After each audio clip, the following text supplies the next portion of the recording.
जुमा भी है, जुमे की नमाज भी है। आप किस तरह की अपील करेंगे प्रशासन से या लोगों से? देखिए, शासन प्रशासन तो मुस्तैद है होली मनाने के लिए और जुम्मे की नमाज भी अदा कराने के लिए, परंतु कुछ लोगों को ऑब्जेक्शन है।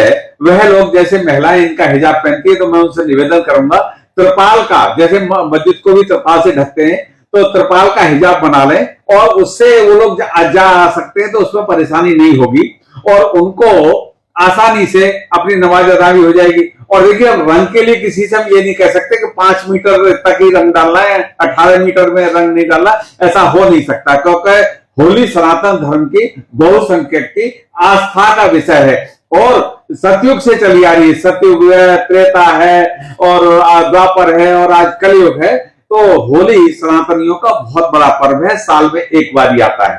तो इसलिए मैं यही कहूंगा आपके माध्यम से कि जैसे मस्जिद को त्रिपाल से ढकते हैं, ऐसे ही इनकी महिलाएं भी हिजाब पहनती है और त्रिपाल का हिजाब ये लोग बनवा लें, उससे आराम से उनकी टोपी गीली नहीं होगी, कहीं भी आ जा सकते हैं। आपके कहने का मतलब है पुरुष भी?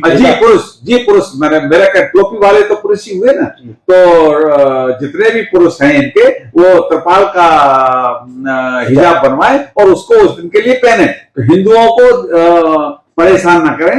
और ये कुछ नेता जो है बेईमान वोटों के खातिर उनके फेवर में जो बयान देते हैं, वो ठीक नहीं है और निंदनीय है। मैं उनकी सबकी निंदा करता हूँ। मंदिर भी बनवाएंगे? जी, अलीगढ़ मुस्लिम यूनिवर्सिटी में मंदिर बनना चाहिए और मुझे मौका मिले तो मैं अपना सबको जमीन जायदाद बेच के भी मंदिर बनाने को तैयार हूं। पहली ईंट आप रखेंगे? पहली ईंट में रखूंगा, क्यों कि जब मस्जिद है तो मंदिर होना चाहिए। कौन से मंदिर की मांग? राम मंदिर होना चाहिए। राम हमारी आस्था का विषय है, विश्व की आस्था का विषय, और राम हम सबके पूर्वज हैं। लेकिन ये 600 ईस्वी से पहले कहां मुस्लिम पंथ था, बताइए ना, ये सारे पंथ हैं। पहल क्या रहेगी आपकी मंदिर पर? पहल मैं कह रहा हूं, मेरा सर्वस्व न्यौछावर कर दूंगा राम मंदिर के लिए। और मैं तो आपके माध्यम से ये भी कहूंगा कि कम्युनल ये लोग हैं, मक्का मदीना में एक हिंदू को नहीं जाने देते, एक ईसाई को नहीं जाने देते, एक खालसा पंथ को नहीं जाने देते। हम कम्युनल नहीं है, हमारे मंदिर में कोई भी आ सकता है, कोई भी जा सकता है। हम ही बहुत अच्छे व्यक्ति हैं, बाकी लोग अच्छे नहीं है, छोटे दिल के लोग।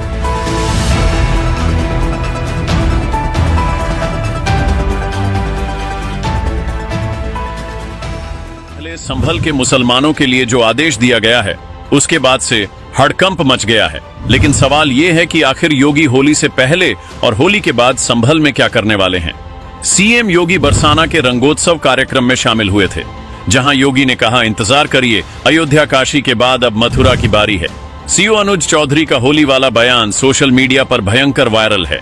अनुज चौधरी ने कहा है, साल में जुम्मे 52 आते हैं, लेकिन होली सिर्फ एक बार होती है। इस बयान को हल्के में मत लीजिएगा, क्योंकि इस बयान के पीछे इरादा वही है जो योगी आदित्यनाथ पहले ही ऐलान कर चुके हैं। संभल जिले में पीस कमेटी की बैठक बुलाई गई थी। इस बैठक के दौरान सीओ अनुज चौधरी ने कहा है कि अगर किसी को रंगों से दिक्कत है तो वो होली वाले दिन घर में ही रहे। कानून व्यवस्था बिगड़ी तो पुलिस सख्त एक्शन लेगी। मुस्लिम समुदाय में किसी को लगता है कि होली के रंग से आपका धर्म भ्रष्ट हो जाएगा, तो वो उस दिन घर से ना निकले। अगर निकले तो उसका बड़ा दिल होना चाहिए। जिस तरह पूरे साल मुस्लिम पक्ष ईद का इंतजार करता है, उसी तरह से होली का भी इंतजार हिंदू पक्ष करता है। होली रंग डाल के मिठाई खिला के बुरा ना मानो होली है कहकर मनाई जाती है। सीओ अनुज चौधरी के इस बयान के बाद कुछ मौलानाओं के साथ ही समाजवादी पार्टी में भी खलबली मच गई है। सपा सांसद रामगोपाल यादव ने डीएसपी अनुज चौधरी को संभल में माहौल खराब करने का आरोप लगाया है। साथ ही उन्होंने कहा है कि अगर सरकार बदलती है तो अनुज चौधरी जेल भी जा सकते हैं। पार्टी अध्यक्ष अखिलेश यादव ने भी हमला बोला है और कहा है कि जिन अधिकारियों को होली और ईद के गले मिलने में एक रूपता देखनी चाहिए, अगर वो ही नकारात्मक बात करेंगे तो भेदकारी भाजपा के राज में सौहार्द की रक्षा कैसे होगी। इसको लेकर कांग्रेस ने भी डीआईजी मुरादाबाद को पत्र भेजकर उन पर कार्रवाई की मांग की है। डीएसपी अनुज चौधरी कुछ दिन पहले संभल में गदा लेकर घूमते दिखे थे। जामा मस्जिद हिंसा के दौरान उनके पैर में गोली भी लगी थी। खुद को हनुमान भक्त बताते हैं। अनुज चौधरी योगी की लाइन पर काम करते दिख रहे हैं और विरोधियों को चुभ रहे हैं। इधर सीओ साहब के बयान पर बवाल मचा है और उधर 1 करोड़ के जुर्माने ने सबके होश उड़ा दिए। उत्तर प्रदेश के फर्रुखाबाद में एक खास मस्जिद में रमजान के दौरान नमाज पढ़ने पर रोक लगाई गई है। दरअसल MIC कॉलेज परिसर में बोर्ड परीक्षाएं और स्ट्रांग रूम बनाए जाने की वजह से जिलाधिकारी ने यह रोक लगाई है। जिलाधिकारी का कहना है कि बोर्ड परीक्षा के दौरान कोई व्यवधान उत्पन्न न हो, इसलिए यह व्यवस्था की गई है। परीक्षा के दौरान के व्यवधान उत्पन्न करने पर 1 करोड़ रुपए का जुर्माना लगाने की बात कही गई है। जिलाधिकारी के मुताबिक जब तक बोर्ड परीक्षाएं संचालित हो रही है, तब तक यह रोक जारी रहेगी।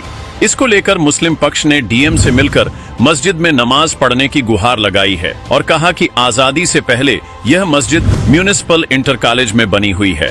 यहाँ रमजान में नमाज और तराबी की जाती रही है। 24 तारीख को प्रधानाचार्य ने कहा कि यहाँ स्ट्रांग रूम बना है, इसलिए नमाज नहीं हो सकती। इसके बाद कोतवाल साहब आए तो उन्होंने कहा कि डीएम साहब से लिखवा कर दे दीजिए, जिसके बाद डीएम से मिलकर 21 लोगों को नमाज पढ़ने की अनुमति मांगी गई है। इसके साथ ही रात में तराबी और नमाज की इजाजत मांगी गई है, क्योंकि उस वक्त परीक्षा भी नहीं होती है। रमजान को इबादत का महीना कहा जाता है और इस्लाम में इसकी बहुत अहमियत है। लेकिन अब संभल के सीओ और 1 करोड़ के जुर्माने वाली खबर की चर्चा हर तरफ हो रही है।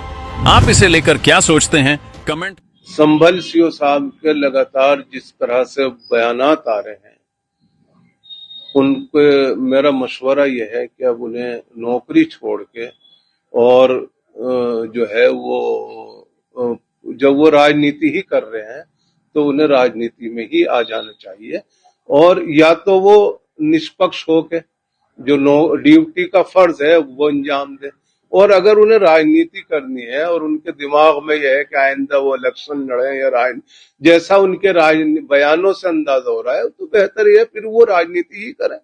आपको ऐसा क्यों लग रहा है कि वो राजनीति कर रहे हैं? देखिए, उनके बयान जो हैं वो बहैसियत सीओ के नहीं है, बल्कि उनके बयान ऐसे हैं कि जैसे वो किसी विशेष पार्टी के प्रवक्ता हों। देखिए, पुलिस का एक ऐसा पद है कि आज भी इस गए गुजरे दौर में सब होने के बाद भी आदमी पुलिस को निष्पक्ष समझता है, लेकिन सीओ साहब का जो अंदाज है वो पुलिस वाला नहीं है, बल्कि एक नेता का है, और अगर वो नेतागिरी ही करनी है उन्हें तो करें। उन्होंने कहा है कि साल में कई बार जुमा आता है और होली एक बार आती है और ईद भी एक बार ही आती है। देखिए, बात कोई ऐसी नहीं है, बात को किसी भी अंदाज से कही जा सकती है,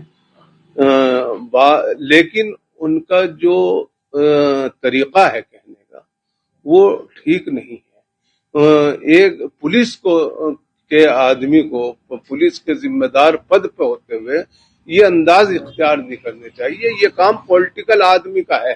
कोई आदमी पॉलिटिकल आदमी इस तरह का बयान दे सकता है। उन्हें तो होली वालों की भी हिफाजत करनी है और उन्हें रमजान वालों की भी करनी है, उन्हें ईद वालों की भी करनी है। उन्हें इससे क्या मकसद है कि वो कितने बार आता है, वो कितनी बार नहीं आता। इस तरह के बयानात एक पुलिस वर्दी के अंदर ये अच्छे में नहीं लगे उनके। इस बार होली जुमे के दिन है। मेरी तमाम हिंदू और मुसलमान भाइयों से प्यार भरी अपील कि जरा सा मुस्कुराए हम, जरा सा मुस्कुराना तुम, गले तुमको लगाए हम, गले हमको लगाना तुम। जरा सा मुस्कुराए हम, जरा सा मुस्कुराना तुम, गले तुमको लगाए हम, गले हमको लगाना तुम। चलो ऐसा करें मिलजुल के दोनों बांट ले खुशियां, इधर जुम्मा पढ़ेंगे हम, उधर होली मनाना तुम। हमारे चैनल के साथ जुड़ने के लिए सब्सक्राइब करें और बेल नोटिफिकेशन दबाना ना भूलें।